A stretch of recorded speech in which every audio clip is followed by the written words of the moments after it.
Vamos então para a doxologia que o apóstolo Paulo faz para o nosso Deus, sobre o atributo da unidade de Deus. O apóstolo Paulo vem falando sobre vários desses atributos, como que rendendo graças e glórias, honras a Deus por causa da sua obra de salvação. A obra de salvação é porque Paulo se vê como o pior dos pecadores, o principal dos pecadores. Diga isso: eu sou o principal dos pecadores. E quando você, irmãos, vê que você realmente é, não apenas porque todo mundo fala, mas quando você se enxerga como o pior dos pecadores, você vê também a grandeza da glória de Deus. É por isso que Paulo se rendeu em doxologia diante do Senhor. Os irmãos estão lembrados o que é doxologia? Que é uma exaltação à glória de Deus. E toda vez que o apóstolo Paulo tratava de salvação, ele se via como um pecador e como o pior deles, então ele também via a grandeza da graça de Deus. Por isso ele exaltava o nosso Senhor, e é disso que nós estamos falando. Como Paulo já exaltou a Deus por ser o Rei eterno, nós já falamos, por ele ser imortal, por ele ser invisível, coisa que nós não temos o costume de orar e exaltar a Deus, né? Senhor, eu te louvo porque o Senhor é invisível, mas semana passada aprendemos que é bom louvar a Deus por ele ser invisível, porque isso nos livra da idolatria, nos livra do sensorialismo, nos livra de tantos outros males e pecados deste mundo caído, e nos leva à verdadeira adoração, porque a verdadeira adoração não é visualista, ela é em espírito e em verdade. Então, hoje o apóstolo Paulo nos ensina sobre a unicidade de Deus, a unidade de Deus, a singularidade de Deus, e é disso que vamos tratar aqui neste momento. O atributo da unidade de Deus.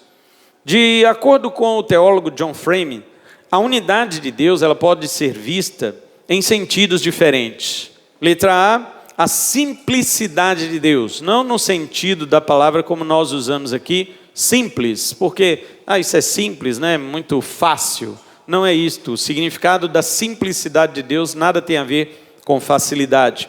Deus é simples porque ele é indivisível. Também o outro significado é da unidade das pessoas da Trindade. Embora o nosso Deus seja um, ele é três pessoas. Ele não é três deuses, ele é um Deus, mas ele é três pessoas. Confessar um Deus e não três pessoas não é confessar o Deus bíblico. Em terceiro, ele diz que também é mostrada a singularidade da natureza divina. Por Deus ser Deus, por sua natureza ser divina, ela é singular, não existe outra natureza divina. E em último, a unicidade numérica de Deus. Deus é um em número, não pode haver dois deuses. Obviamente essas duas vão se juntar aqui na nossa meditação de hoje. Sobre este último ponto, a unicidade numérica de Deus, a palavra do Senhor declara em Deuteronômio, capítulo 6, versículo 4, a fé basilar de Israel. Diz assim: ouve Israel, o Senhor nosso Deus é o único Senhor. Ou, no hebraico, o Senhor nosso Deus, o Senhor é um. O próprio Deus dá isso, sua unidade ou sua singularidade, sua unicidade, ele dá isso como razão para adoração exclusiva.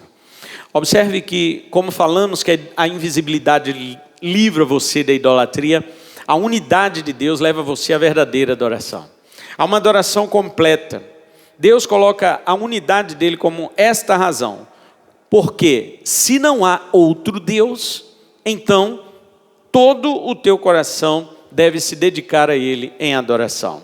Se não há outro Deus, se há apenas um, então nada de dividir o coração para adorar quem quer que seja. Todo o teu coração deve estar exclusivo para isso. Veja que, como Deus diz que ele é um só, lá em Deuteronômio 6,4, no 5 ele diz, amarás pois. Veja que há aí uma conjunção explicativa. Se Deus é um, então o ame. Esse pois é então.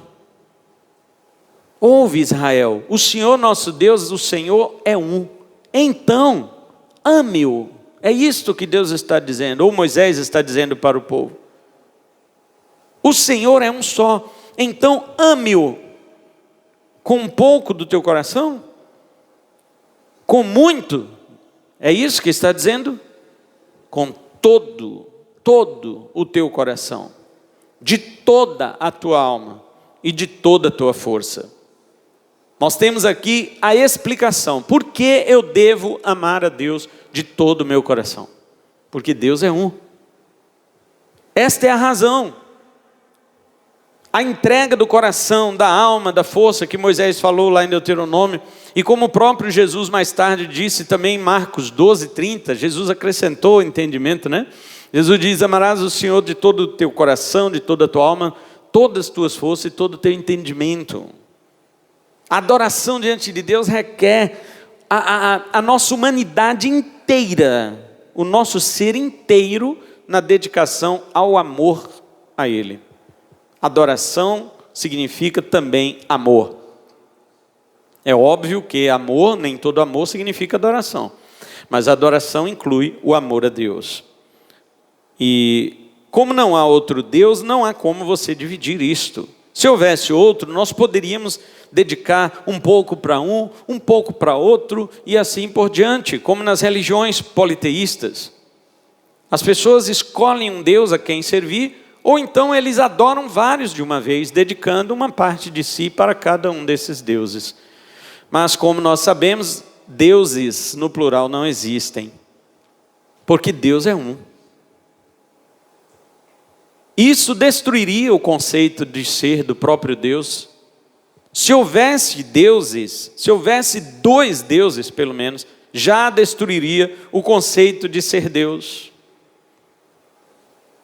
Essa pergunta que os ateus costumam fazer, quando nós falamos acerca de Deus, eles dizem: qual Deus?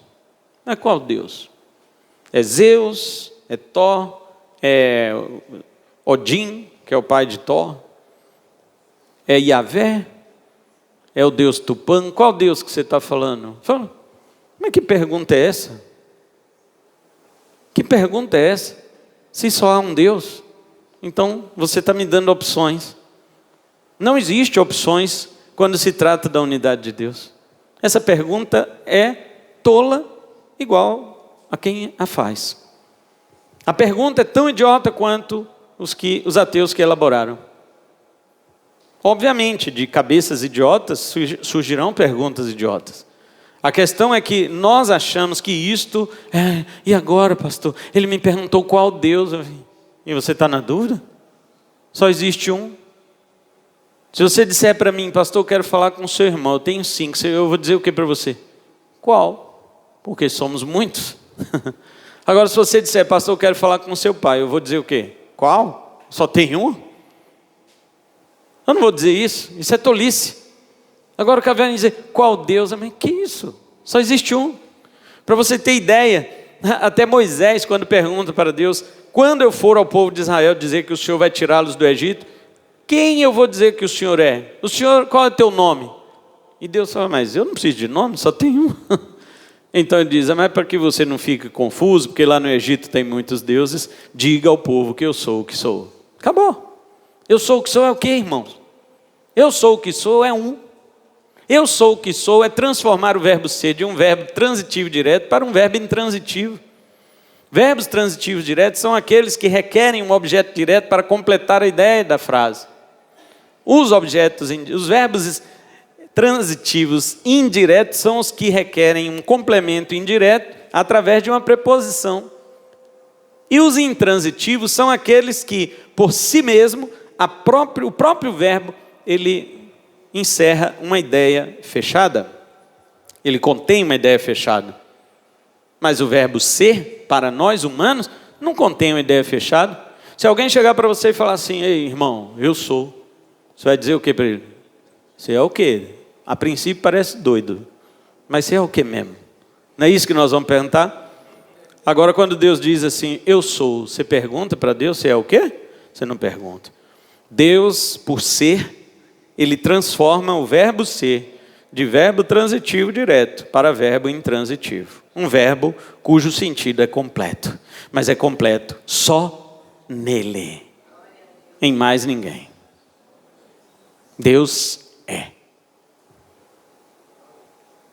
Porém, não há como servir a dois senhores, disse Jesus. Muitas pessoas, quando leem o texto, não podeis servir a dois senhores, elas até questionam nos dias de hoje, dizendo assim: mas eu posso servir os dois senhores, eu trabalho num emprego aqui, trabalho em outro lado, depende do horário.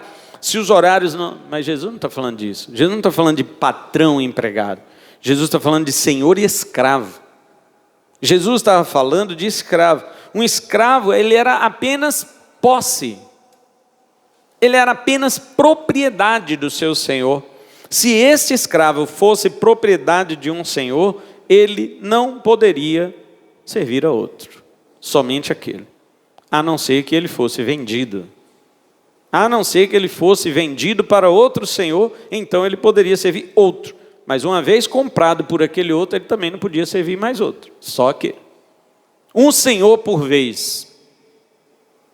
Agora, se isso era verdade no sentido de senhores humanos naquela época, imagina falando do Senhor dos senhores.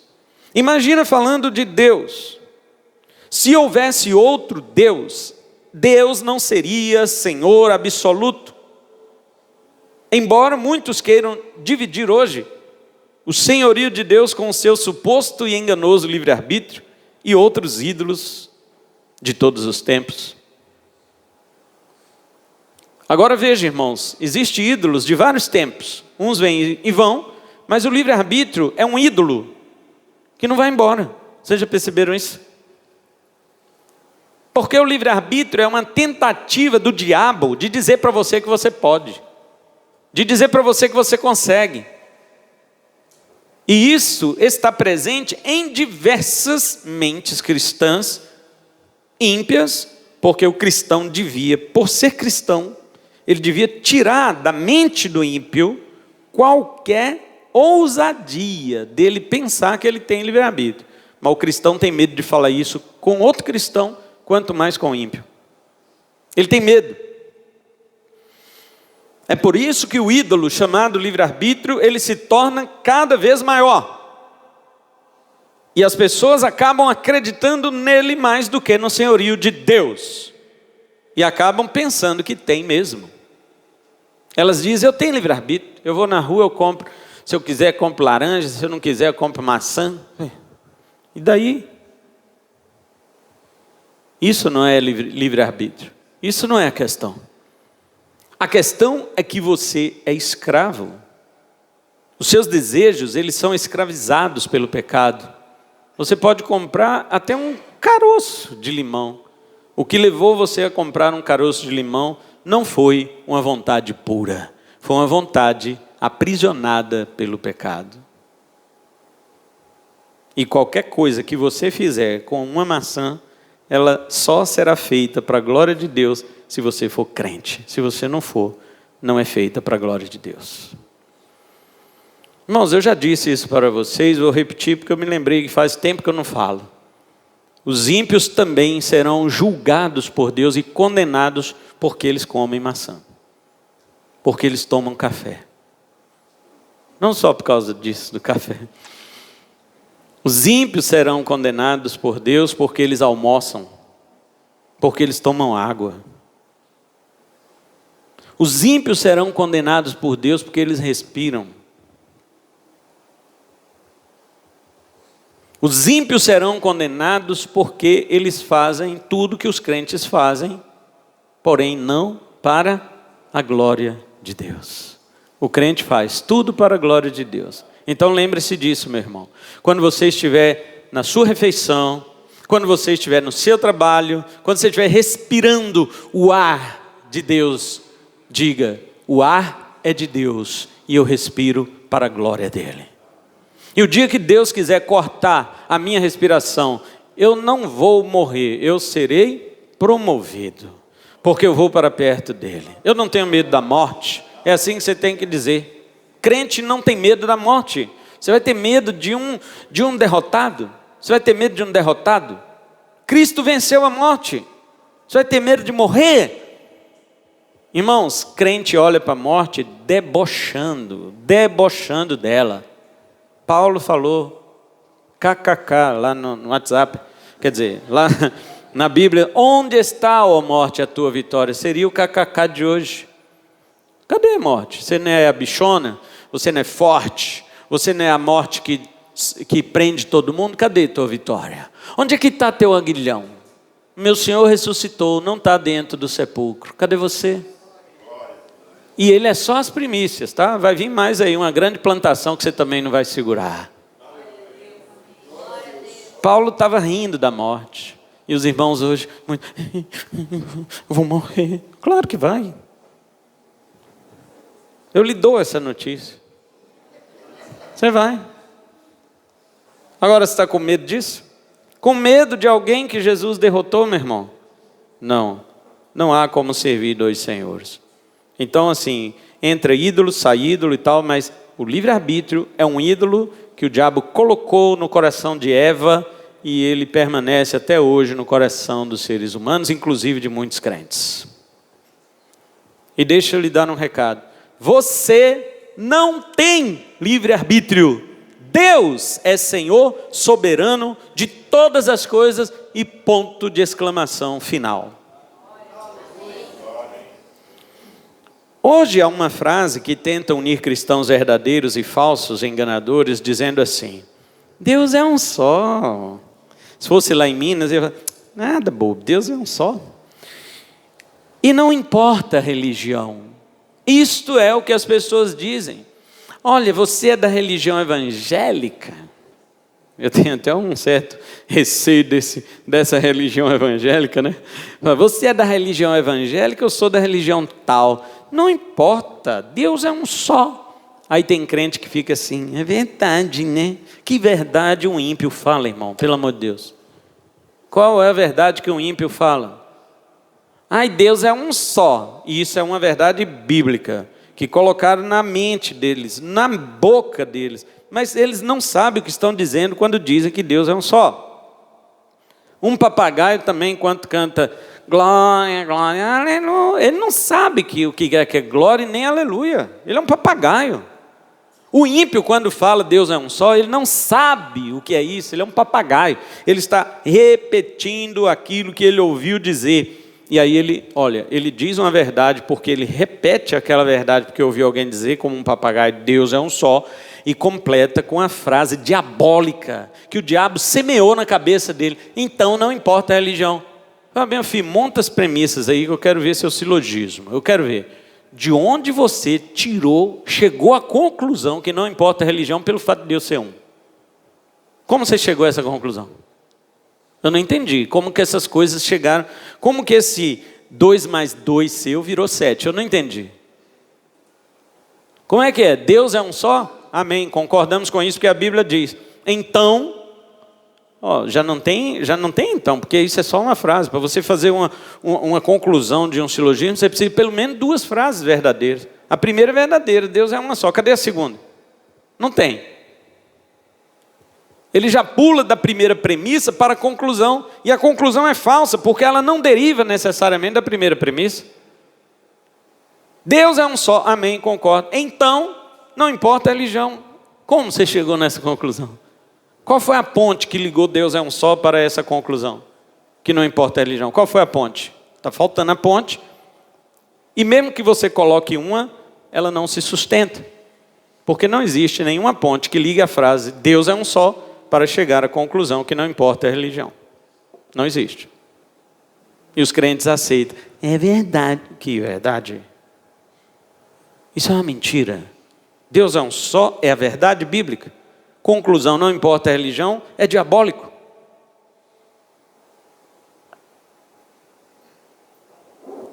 A verdade de que Deus é um só já aniquila as religiões. O fato de Deus ser um já destrói todas as religiões do mundo, menos o cristianismo. Porque só o cristianismo é verdadeiro e todas as demais religiões do mundo, todas elas são falsas. Não tem mais ou menos. Apenas o cristianismo é a religião verdadeira e as demais são falsas. Porque o cristianismo é a religião revelada por este Deus que é um só. E o cristianismo, mas Deus não se revelou no judaísmo, Deus não tem o Islã que também só crê em um Deus, tá? Mas o cristianismo diz que Deus é um só em três, o quê? 3 pessoas. O judaísmo diz que Deus é 3 pessoas? O islamismo diz que Deus é 3 pessoas, então também são falsos. A única religião verdadeira diz que Deus é um só e que Ele é 3 pessoas. E a única que diz isso é o cristianismo. O resto é falso. E Cristo que disse isso, Ele disse que ninguém pode chegar ao Pai a não ser por Ele. Se eu disser que está certo outras religiões, eu estou dizendo que Cristo é mentiroso. Cristo simplesmente excluiu todas as religiões do planeta, as que já existiram, as que existem hoje e as que os homens ainda vão inventar. Jesus já excluiu todas. Quando o ímpio diz que Deus é um só, com a tentativa de justificar a falsa religião, ele tem em mente um Deus falso e tenta atribuir a esse Deus falso a qualidade numérica que pertence somente ao Deus verdadeiro. Somente o Deus verdadeiro é um. O Deus falso, ele é muitos. Por quê? Primeiro, ele não é, porque não existe outro Deus. Então o que é falso se multiplica, mas o que é verdadeiro, ele se mantém. E quando alguém diz Deus é um só, você precisa saber sobre qual Deus ele está falando. O Deus único que existe é o Deus da Bíblia, é o Deus revelado na Escritura. Todos os deuses inventados pela mente caída são falsos e não carregam o atributo da unidade numérica, visto que cada mente caída fabrica um Deus de acordo com a sua estupidez. E isso une os 2 últimos pontos que nós falamos acerca do que o teólogo Frame disse sobre a unidade de Deus, que Deus é singular na sua natureza divina e que Deus é um em número. Já está unida essas 2 declarações.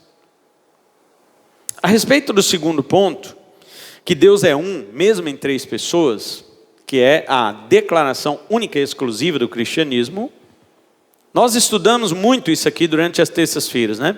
Os irmãos que vieram aos estudos de terça-feira, nós estudamos sobre a Trindade, de modo que apenas resumirei da seguinte forma: a declaração ortodoxa da igreja declara que, letra A, Deus é 3 pessoas, letra B, cada pessoa é Deus plenamente, e letra C, só há um Deus.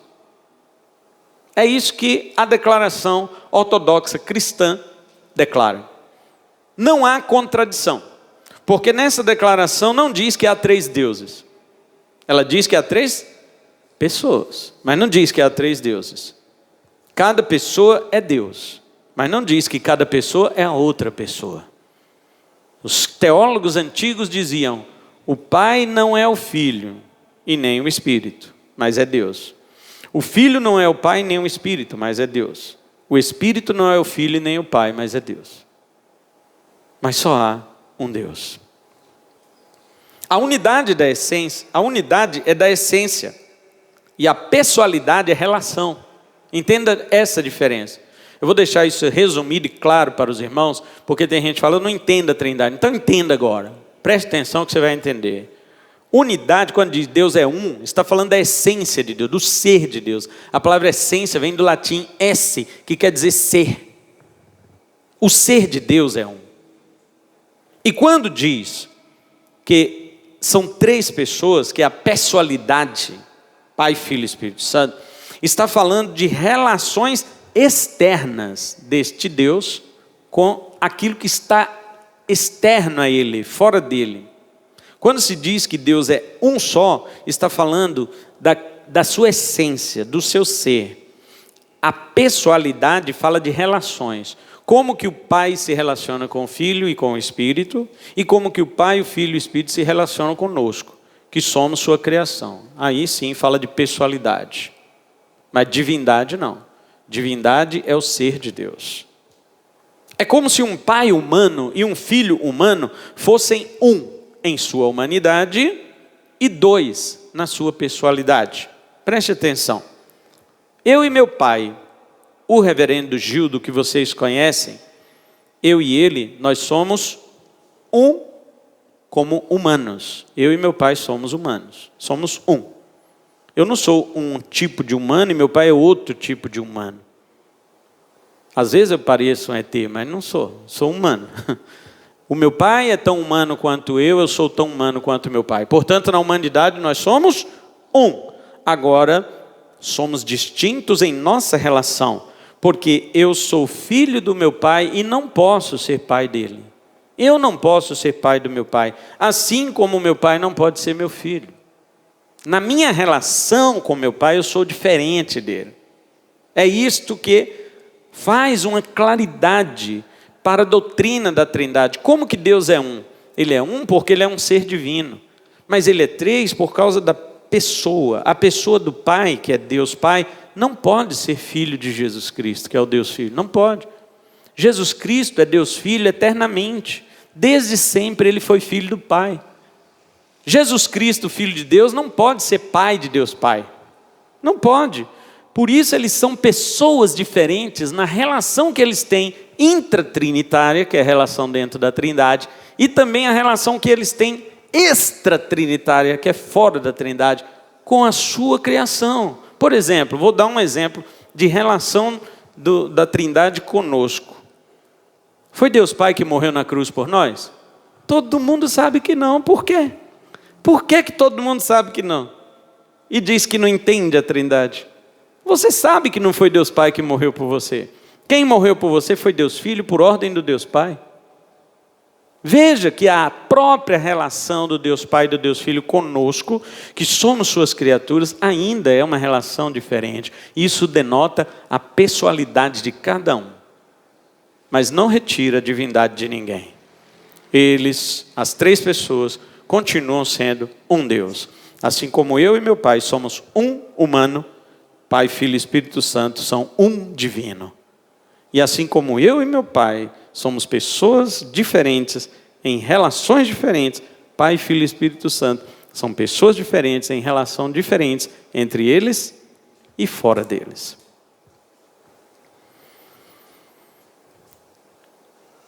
Essa semente da revelação da Trindade já estava no Antigo Testamento em uma forma, vamos dizer, ainda não totalmente revelada, mas já existia. Quando Deus disse, por exemplo, façamos o homem, Deus usou um verbo no plural e ele disse a nossa imagem, a nossa semelhança, Gênesis 1:26. Ainda que não estivesse ali falando claramente da Trindade, mas já dava indícios que Deus não era uma pessoa sozinha. E quando também Deus disse a Deus, você já viu isso na Bíblia? Deus falando com Deus, e não era com ele mesmo. Deus estava falando com Deus no sentido de uma pessoa da divindade falando com outra pessoa da divindade. Você já leu na Bíblia que Deus disse para Deus assim, Deus falando com Deus, o teu trono subsistirá para sempre. Deus Pai falou isso com Deus Filho. E chamou ele de Deus. O pai virou para o filho e falou assim, Deus, o teu trono subsistirá para sempre. Salmo 45, 6 e 7. E o autor aos Hebreus percebeu isso e escreveu isso em Hebreus 1:8. Hebreus 1:8. Deus disse ao Deus Filho, o teu trono, ó Deus, permanece para sempre. Quem foi que falou isso? Foi Davi que falou isso com Deus? Não. Foi Deus que falou com Deus. E foi o Deus Pai falando para o seu filho. E Deus Pai chamou o Deus Filho de Deus. Deus, o teu trono permanece para sempre. Agora vem esses unitaristas, esses unicistas falar que não existe, que Jesus não é Deus. Unicista até que não. Unicista fala que Jesus é Deus. Agora vem os unitaristas falar que Jesus não é Deus. Testemunho de Jeová falar que Jesus não é Deus. O Pai chamou o Filho de Deus e esses bestas vêm falar que ele não é. Eu vou acreditar em quem? Eu vou acreditar na Bíblia, em Deus. Deus falou que o Filho dele é Deus. Acabou a conversa. Quando o Senhor, tudo maiúsculo, você sabe que o Senhor, tudo maiúsculo no Antigo Testamento é quem? Yahvé, é Deus Pai.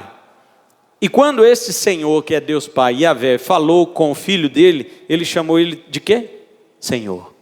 Primeiro ele é Deus e chama o Filho de Deus. Agora ele como Senhor chama seu Filho de Senhor. E está lá no Salmo 110:1 que está escrito assim: disse o Senhor, tudo maiúsculo, ao meu Senhor. Quem está falando aquilo é Davi. Davi que escreveu o Salmo 110. E ele disse assim: gente, presta atenção em mim. Todo mundo olhou para Davi e ele falou assim: disse Yahvé. Todo mundo de Israel sabia quem era Yahvé, o Deus único que nós estamos falando aqui, o Deus único. Davi falou para eles assim: esse Yahvé falou com o meu Senhor, assenta-te à minha direita. Aí o povo de Israel ficou olhando para Davi: como assim? Yahvé falou para o teu Senhor? Ó rei majestade, o Senhor, Davi é o Senhor sobre nós Israel aqui. O Senhor, Davi, rei, não tem nenhum Senhor a não ser Yahvé. Como é que você está dizendo que Yahvé falou para o teu Senhor assentar à direita de Yahvé? E Davi disse isso. Sim. Yahvé disse ao meu Senhor: assenta à direita dele, de Yahvé.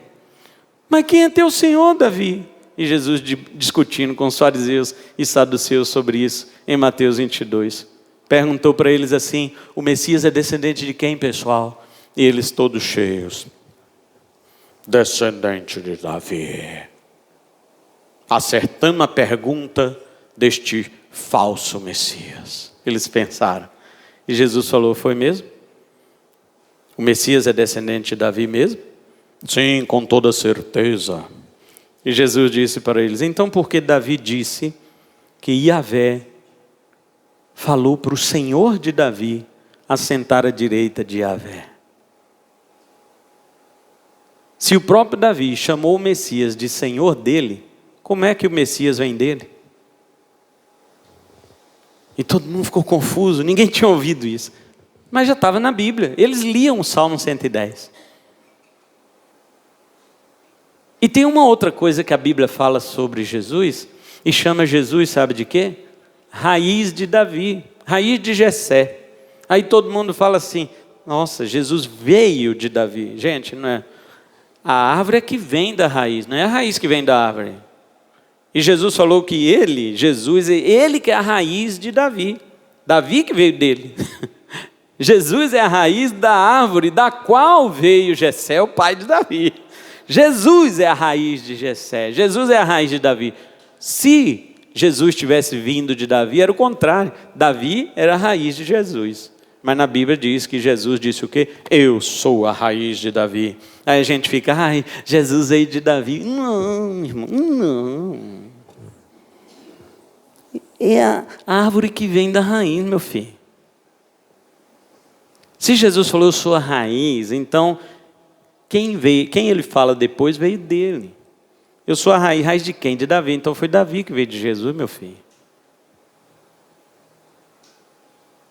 Só para nós entendermos a grandeza desse belo Cristo, que é o nosso Senhor. Quando Isaías profetiza que o menino havia de nascer, quem é esse menino? Não é Jesus, não é o menino Jesus que os católicos falam, o menino Jesus. Então, quando ele profetiza sobre o menino que há de nascer, ele diz assim: o seu nome será Deus Forte. Isaías 9:6. O nome do menino será Deus Forte. Não será um menino forte. Igual essa musiquinha de hoje que exalta Sansão. Sansão era um menino forte, quando o Espírito de Deus estava sobre ele. Mas Jesus, diz Isaías, seria chamado de Deus Forte. O menino que nos nascer será chamado Deus. Salomão, quando escreveu o livro de Provérbios, quando ele chegou no capítulo 8, ele foi tomado pelo Espírito Santo, e o Espírito Santo fez Salomão escrever um capítulo inteiro sobre a sabedoria. A Roquimá do hebraico e a Sofia do grego. Jesus é a sabedoria de Deus. E lá no capítulo 8 de Provérbios, a sabedoria se personifica e ela toma o apontamento para a segunda pessoa da Trindade, dizendo ela: eu estava com Deus desde a eternidade e Ele criou todas as coisas por meu intermédio. E João diz lá no seu evangelho: tudo foi criado por intermédio dele. Quem é Ele? o Logos, o Verbo, Jesus Cristo, Filho de Deus, sabedoria de Deus, poder de Deus. Este é o Senhor a quem nós servimos. Quando Jesus está ali sendo, no Novo Testamento agora, batizado, ali o Filho sai das águas, o Espírito vem sobre ele em forma de pomba, e o Pai fala dos altos céus dizendo: este é meu Filho amado, em quem eu tenho prazer. Mateus 3, 16, 17. Você viu a trindade no batismo de Jesus? Pois é. O Filho sai da água, o Espírito desce sobre ele e o Pai fala sobre ele. Quando Jesus ordena após sua ressurreição batizarmos os discípulos, ele diz: batize em nome do Pai, do Filho e do Espírito Santo. Mateus 28, 19. Os autores bíblicos do Novo Testamento usam Pai, Filho e Espírito Santo junto em suas cartas, como o apóstolo Paulo falou em 1 Coríntios 12, 4 a 6, a respeito dos dons espirituais. Os dons são diversos, mas Deus é o mesmo. Os ministérios são muitos, mas o Espírito é o mesmo. Os carismatas são muitos, mas o Senhor é o mesmo. Olha, Deus, Espírito e Senhor. Deus é o Pai, Espírito Santo, e o Senhor é Jesus. O apóstolo Paulo, na bênção trinitária, em 2 Coríntios 13, 13, ele diz que a graça de Jesus Cristo, o amor de Deus e a comunhão do Espírito Santo seja com todos vós. Ali está uma bênção trinitária claríssima, que nós já pregamos sobre ela. Na declaração que Paulo faz em Efésios 4, de 4 a 6, ele também diz: há um só Senhor. Quem é o Senhor? Jesus. Ele diz: há um só Deus e há um só Espírito. Se Paulo disse há um só Deus, e ele não considerasse Jesus como Deus e nem o Espírito Santo como Deus, ele não teria dito mais nada. Ele diz em Efésios 4, 4, ele diz: há um só Deus, e pronto, acabou a conversa. Mas mesmo tendo dito que há um só Deus, ele ainda fala: há um só Senhor, e diz: há um só Espírito. Porque isso mostra que o nosso Deus, que é um, são três pessoas. Portanto, só a religião cristã é a verdadeira, que é a única que confessa que Deus é um e três. Ela não diz que Deus é um Deus e três deuses, isso seria contradição. Mas ela diz que Deus é um Deus e três pessoas. E Pedro também, na primeira carta, na sua abertura, capítulo 1, versículo 2, ele fala do Deus Pai, fala do sangue da aspersão do Deus Filho e da obediência através do Espírito. E na finalização da carta de Judas, versículos 20 e 21, ele também cita o Pai, o Filho e o Espírito Santo. Finalmente, Deus é um no sentido de que ele é simples. Agora vamos falar sobre a simplicidade de Deus. Deus é simples não porque ele é fácil. Deus é simples porque o que os teólogos dizem na simplicidade é que Deus é indivisível. Deus não pode ser um pouco amor, um pouco justiça, ou 50% de ambos. Deus, irmão, a gente fala assim: irmão, Deus é amor, mas também é justiça. Esse mas está errado. Deus é amor, mas também é justiça. É porque um atributo está contra o outro? O mas aí é conjunção adversativa, não é? Se eu digo Deus é amor, mas também é justiça, eu estou querendo colocar o amor e a justiça de Deus um contra o outro. Eu tenho que dizer para as pessoas: Deus é amor e também justiça. E eu não posso dizer Deus é meio amor e meio justiça. Ele é totalmente amor e totalmente justiça. Os atributos de Deus são plenos. Eles não podem ser divididos em porções e quantidades. Deus não pode ser dividido no seu ser, porque ele não é matéria. Deus é espírito, como nós já vimos, e portanto indivisível. Deus não é um gênero que se divide em espécies, porque ele não pode ser vários deuses. Deus não pode ser dividido em tempo, porque ele é eterno. Cai por terra o ensino falso de que Deus escolhe uma pessoa para salvação com base em sua presciência. Os arminianos wesleyanos gostam de defender essa ideia.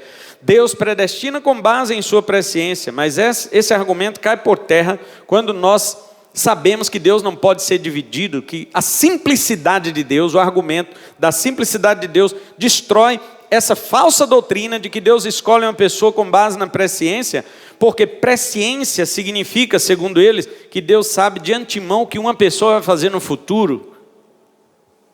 Deus sabe por sua onisciência, mas ele não pode apenas antever. É isso que as pessoas querem dizer, que Deus antevê, Deus vê de antemão aquilo que as pessoas vão fazer no futuro. Como nós já falamos anteriormente, o termo presciência significa mais do que saber o que virá a acontecer. Pré quer dizer desde a eternidade, e ciência é conhecimento. E na Bíblia, conhecimento não é saber. Na Bíblia, conhecimento é ter relação íntima. Na Bíblia, isso que é conhecimento, ter relação íntima.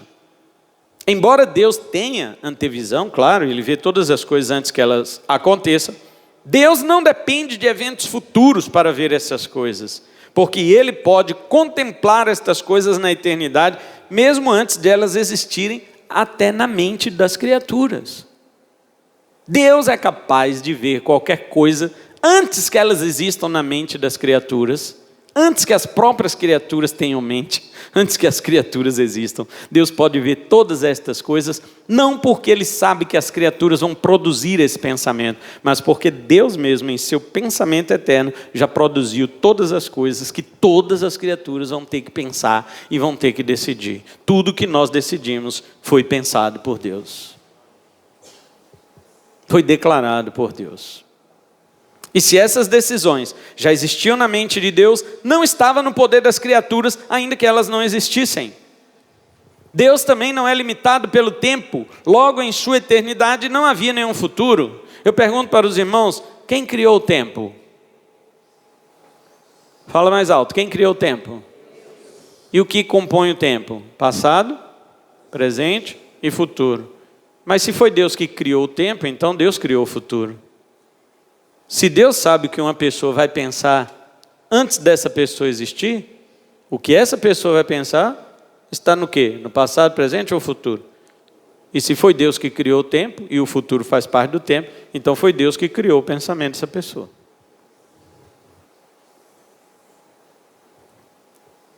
Simples. Você pode estar pensando assim, mas então meus pensamentos não são legítimos? São, porque Deus criou ele para você, não foi para mim. Eles são seus mesmo, pode ficar com ele. São legitimíssimos. Eu nem quero seus pensamentos. Fica com ele. E Deus criou os meus. Então eu sou um robô. E daí? Qual que é o problema? Eu nunca vi um robô reclamar. Qual que é o problema do ser humano ser um robô, se é que ele vai ser um robô? Qual que é o problema? Você prefere ser robô de Deus ou você prefere ser robô de Deus ou do diabo? Embora o diabo também é um robô de Deus, né? Não tem como Irmão, Deus controla todas as coisas. Se Ele criou o tempo, assim foi Ele quem criou o futuro junto com o presente e o passado.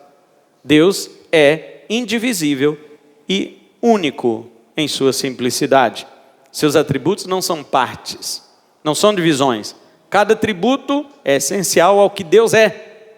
Deus não pode ser Deus sem bondade. Deus não pode ser Deus sem sabedoria. Deus não pode ser Deus sem eternidade. Cada atributo é essencial porque Ele é Deus. Cada coisa que você pensar que é essencial de Deus, que Deus não tivesse, Ele não seria Deus.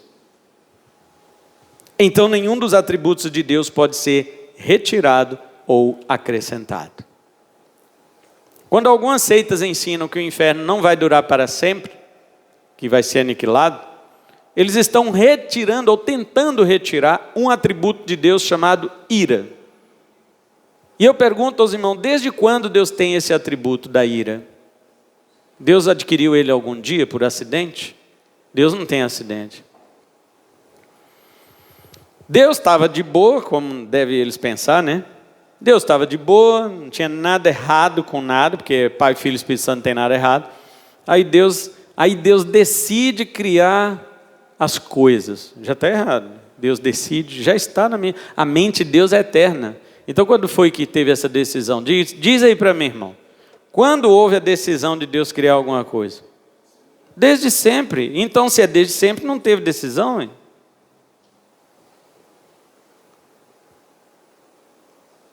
Decisão é quando não há e passa a haver. Deus falou assim antigamente, eu não vou criar nada, né? Mas só de pensar em não criar nada, tinha alguma coisa para criar. Então, quando Deus passa a pensar, olha, quer saber, Jesus, Espírito Santo, o negócio aqui está chato, só nós três. Vamos criar alguma coisa? Pelo amor de Deus, você não está falando isso para os outros, né? Você não está falando isso para os outros. Não ensina essas coisas para os seus filhos. Não ensine isso nas professorinhas de criança aqui da igreja. Pelo amor de Deus.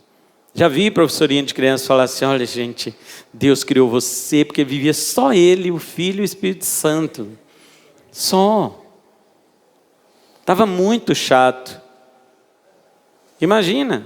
Então Ele criou você. Aí a criança se sente a quarta pessoa da Trindade. Que já não é mais trindade, né? Porque trindade vem de três, aí tinha que ser quaternidade, alguma coisa assim. Porém, nós sabemos, meus irmãos, que tudo isso, nenhum atributo de Deus pode lhe acrescentar e nem pode se retirar. Porque Deus é ira desde quando? Desde sempre. Se Ele é Deus de ira desde sempre, então Ele tem que ser um Deus de ira para sempre. Quando se retira o inferno, então tenta se retirar a ira de Deus, um dos seus atributos. Ou seja, vamos aleijar a Deus, porque eu prefiro um Deus aleijado que se corresponda com meus sentimentos, porque eu não quero ver o inferno eterno. Então não vai para lá, filho. Porque se tu for, tu vai ver eternamente. Ai, Deus é mau. Não, Deus é justo. Você diria que um juiz é mau porque ele condenou um bandido, estuprador e assassino para a cadeia? Você fala hoje, ai que juiz mau. Só se você for... Quer dizer, vou falar não. Só se você for de uma seita política aí, né? Que lá é seita. Agora eu digo, para encerrar nossa pregação, como é tua relação com Deus, tendo em vista os preciosos atributos que Ele tem? Paulo exaltou Deus em sua doxologia. Você compreende que, embora cada atributo deve ser conhecido por nós no sentido de que devemos saber que todos eles pertencem a Deus, mesmo assim, Deus ainda fará você experimentar alguns atributos e outros não? Você gostaria de experimentar a ira de Deus? Mas muitos vão experimentar. Davi falou no Salmo 30, verso 5, quem conhece o poder de sua ira? Ainda ninguém, só um conheceu, Jesus. E mesmo assim no lugar seu, no lugar meu. E então é onde ele diz, o choro pode durar uma noite. Teu choro, minha irmã, pode durar uma noite. Essa noite pode ser 200 anos. O tempo que você viver na terra não importa. Mas a alegria vem no amanhecer. Você sabe quando será esse amanhecer? Na ressurreição dos mortos.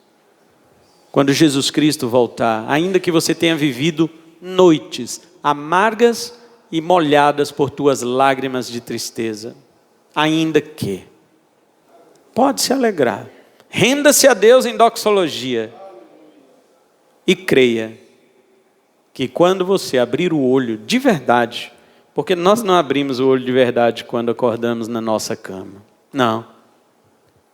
Aquilo ainda é mais do mesmo. Mas um dia nós vamos abrir o olho de verdade. E quando abrirmos os olhos de verdade, Deus estará ali para nos receber, dizendo para nós, não tem retorno. É você na minha presença para sempre. Você tem exaltado a Deus por causa disso? Você vai agora então cair aos pés dele e dizer assim, obrigado, Senhor. Tua ira não me alcançou, mas a tua misericórdia sim. E Jesus virá e dirá para você, a ira do meu Pai não te alcançou, porque ela me alcançou. Ela me alcançou. E então, você dirá para ele, sim Senhor, eu experimentei teu amor e tua misericórdia, e tua justiça foi revelada a mim. Embora de um outro aspecto, me dando o que eu não merecia e me revestindo da justiça daquele em quem eu criei. E você vem dizer que foi você que quis crer? Não. Ele te deu a fé.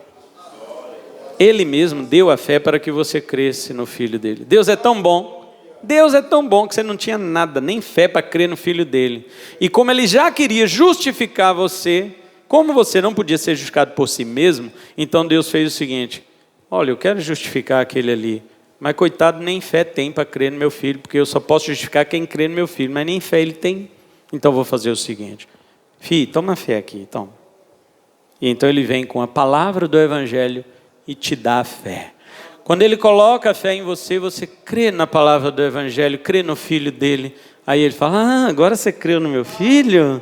Você diz: sim, Senhor. Ele então toma a justiça dele. Era isso que eu queria te dar. Quando eu te dei a fé, não era fé, eu queria te dar justiça. Mas você não podia ter a justiça sem fé. E como você não tinha fé, eu te dei a fé, para que eu te desse o que eu queria te dar mesmo, que era a justiça do meu filho. Porque olhando para você agora e vendo você como justo diante de mim, eu não te condeno. Por que você acha que Jesus não condenou aquela mulher que os fariseus levaram para apedrejar? Ela merecia sim condenação. Tanto eles também. Jesus era o único que podia pegar cada pedra e jogar na cabeça de cada um, inclusive deles e dela. E quando ele espantou aqueles homens daquele lugar, ele disse para aquela mulher: ninguém te condenou? E ela disse: não, Senhor. Ele: também não. Eu também não. Por quê? Ela era uma eleita de Deus.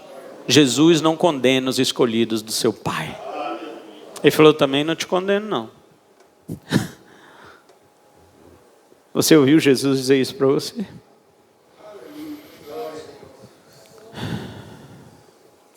Ou você acha que, igual aqueles fariseus, o que eu mereço mesmo é não ser condenado. Eu não mereço ser condenado porque eu sou muito bom. É assim que você pensa? Mas Jesus sabe, e você sabe muito mais. Muito mais não. E você sabe, e Jesus sabe muito mais. Que você é pecador, que você merece a condenação. Mas Ele te diz o seguinte: eu não te condeno. Por que, Senhor, se eu mereço a condenação?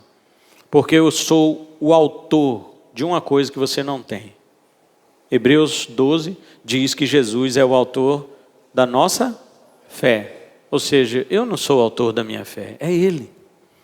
Ele que virou para você e falou assim: toma aí a fé. E então você obteve a fé, que é dom de Deus, Efésios 2:8, creu em Jesus e pela fé nele, o Pai falou assim: nossa, meu filho, você é o máximo. Você foi o autor da fé daquele que eu queria justificar. Agora que ele creu em você, eu dou a tua justiça para ele. Acabou, meu irmão. Jesus olha para você e diz: eu não te condeno. Você já teve essa comunhão assim com o Senhor? Ele vem como um todo para se relacionar com você. Ele não vem em partes. Deus não pode ser dividido. Nós não podemos correr aquela tentação de achar que um atributo de Deus é melhor do que o outro. Nós não podemos pensar que uma coisa é Deus fatiado. Eu vou pegar uma fatia de Deus aqui, que vem calabresa e tal, mas aquela que tem azeitona eu não quero. Não, você não escolhe partes de Deus. Deus é todo. E mesmo que você fale: mas eu não experimentei a ira de Deus, mesmo assim, você ainda não vai esquecer disso. Você não experimentou a ira de Deus, mas você vai louvar a Deus pela ira dele. E dizer: Senhor, obrigado por tua ira. Mas por quê? Porque ela atingiu alguém em meu lugar. E foi por causa da tua ira ter ficado satisfeita, é que eu pude encontrar a porta aberta da salvação. Se a ira de Deus não ficasse satisfeita, Deus ia consumir cada um de nós eternamente no inferno. Eternamente, porque a ira de Deus é eterna. É por isso que a dor que Jesus sofreu da ira de Deus no inferno foi eterna. Foi uma dor eterna. Mas por que ele não sente essa dor até hoje? Porque ele é eterno também, ele é Deus. Ele absorveu a ira eterna de Deus, porque ele é eterno. Essas coisas são profundas.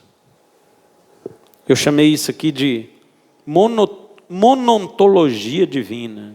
O ser de Deus é um, não divida. Lembre-se, mesmo ele sendo um, ele resolveu revelar-se na pessoa do seu filho. Foi ele que foi enviado. para fazer a obra da reconciliação dos pecadores com o Pai. Foi Ele que deu o seu Espírito para habitar em nós, para nos adotar na família dele, para nos santificar, para nos iluminar na palavra e nos conduzir em comunhão com o Pai e com o seu Filho. A obra das três pessoas divinas nos deve fazer render adoração apenas a um Deus. Eu estava lendo Apocalipse e vi no capítulo 22, no último capítulo, no versículo 3, ali o apóstolo João, ele vê o trono do Pai e o trono do Cordeiro, que é o Filho. Mas na hora que diz que o adora, ele diz que o adora no singular. Ele vê o trono do Pai e do Filho, mas diz que a adoração é uma. Porque apesar do Pai não ser o Filho, o Pai não é o Cordeiro, e nem o Cordeiro é o Pai, mas eles são um só Deus, que recebem uma só adoração do seu povo. Conhecendo o Deus único, você se livra da idolatria e alcança a verdadeira adoração à Trindade gloriosa e se rende em doxologia a um Deus em três pessoas, se livrando completamente dos seus pecados pelo plano do Pai, executado pelo Filho e aplicado em você pelo seu Espírito Santo. Que problema que eu tenho agora? Meu pastor está cheio de problema, meu irmão está cheio de problema. Todo mundo tem um monte de problema aqui, mas e daí? E daí? Que são meus problemas para eu que ir para o inferno? Eu ia para o inferno cheio de problema, irmão. Eu ia para o inferno sem nenhum problema resolvido. Eu vou para o psicólogo, porque o psicólogo vai resolver meu problema. E ia para o inferno, eu e o psicólogo. Nós dois, de mãozinha dada, e ele me aconselhando e queimando nós tudo. Eu não tenho mais problema. Não tenho. Eu já tive. Nasci debaixo da ira de Deus. Mas agora não estou mais. Acabou. O que é que tem? Porque você tem isso, você fez aquilo, não sei o quê. Acabou. Eu sou um homem perdoado em Cristo Jesus e vivo como tal. Eu não tenho problema. Eu já tive problema. Eu ia para o inferno. Se eu não vou mais, não interessa o que acontece comigo. Que problema que eu tenho? Para quem vai para o céu, que problema que você tem? Meu irmão, eu não tenho nenhum problema. Nenhum. Eu sou um homem livre. Você pode dizer isso? As irmãs digam, eu sou uma mulher livre. Diga isso. Você, minha irmã, você é muito bonitinha, mas você ia queimar no inferno feio. Você, meu irmão, você é muito fortinho, bonitão, mas tu ia ficar um esqueleto feio no inferno, de tanto queimar. Então eu digo para você, bonito ou feio, você não tem problema. Você já teve. Mas hoje você não tem mais. Você não vai para o inferno. Você não vai para o inferno. Agora, quem vai para o inferno tem um sério problema. E não é você. Que Deus nos abençoe em Cristo Jesus. Vamos colocar em pé. Vamos adorar o Deus único. Vamos adorar o seu Filho Jesus.